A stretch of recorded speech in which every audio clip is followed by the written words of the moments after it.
Praise the lord. వచ్చిన మీ అందరికీ దేవుడి పేరిట నా హృదయపూర్వకమైన వందనాలు.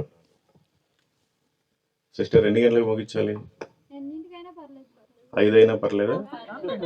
వాళ్ళు చుట్టాలంతా ఉంటారు భోజనానికి.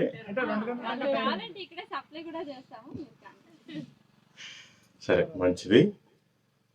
ముందుగా ఒక 4 మాటలు నా సాక్ష్యాన్ని చెప్పి ఆ తర్వాత దేవుని మాటలు ఒకటి చెప్తాను.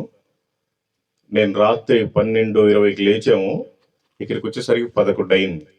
మేము ఎక్కడ ఆగకుండా అంత దూరం నుంచి వచ్చాం. ఎందుకు వచ్చాము, ఎలా వచ్చాము అనేది మీకు చెప్తాం.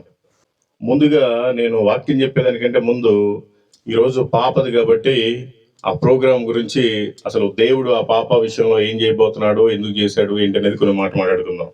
కీర్తనల గ్రంథము 127వ కీర్తన 3వ వచనం ఈ విధంగా సెలవిస్తుంది: గర్భఫలము ఆయన ఇచ్చు బహుమానమే.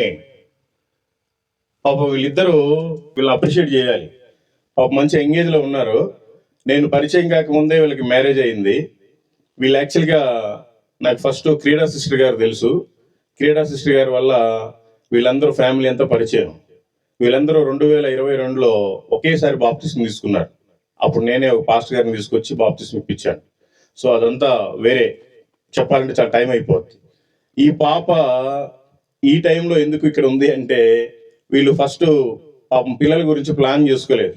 అంటే ఇంకా కొన్ని రోజులు జాబ్ చేసిన తర్వాత, లేకపోతే ఇంకొన్ని రోజులు సెటిల్ అయిన తర్వాత పిల్లల్ని కందాంలే అనుకున్నారు. ఒకసారి డిస్కషన్ జరిగినప్పుడు 1 సంవత్సరంన్నర 2 సంవత్సరాల దగ్గరలో, అమ్మ అలా మీరు కాదు, దేవుడిచ్చే గర్భఫలము మనకి ఆశీర్వాదకరంగా ఉంటుంది, దాన్ని మనం ఎప్పుడు కూడా అవాయిడ్ చేయకూడదని మాట్లాడినప్పుడు వాళ్ళు దాన్ని విన్నారు. అప్పటి నుంచి ప్లాన్ చేసుకున్నారు. దేవుడు అందుకే చక్కని పాపని ఇచ్చారు. అందుని బట్టి దేవునికి స్తోత్రం. ఎందుకంటే చాలా సంవత్సరాలుగా మ్యారేజ్ చేసుకున్న వాళ్ళు ఉన్నారు, కానీ దేవుడు ఇచ్చేటప్పుడు తీసుకోకపోతే తర్వాత పిల్లలు లేని వాళ్ళు చాలా మంది ఉన్నారు. కాబట్టి దేవుడు ఇచ్చినప్పుడే తీసుకోవాలి. కాబట్టి వాళ్ళు కూడా వాక్యానికి లోబడి ఒక పాపని కన్నందుకు వాళ్ళిద్దరికి కూడా దేవుని పేరిట నా వందనాలు.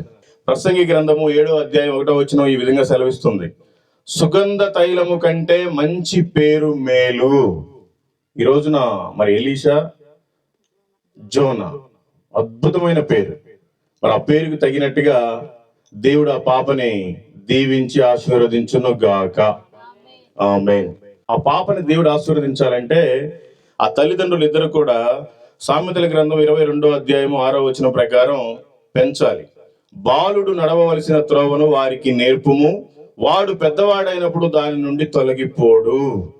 ఆ విధంగా కనుక పెంచితే దేవుడు ఖచ్చితంగా ఎలీషా, జోనాని దీవించి ఆశీర్వదిస్తాడు.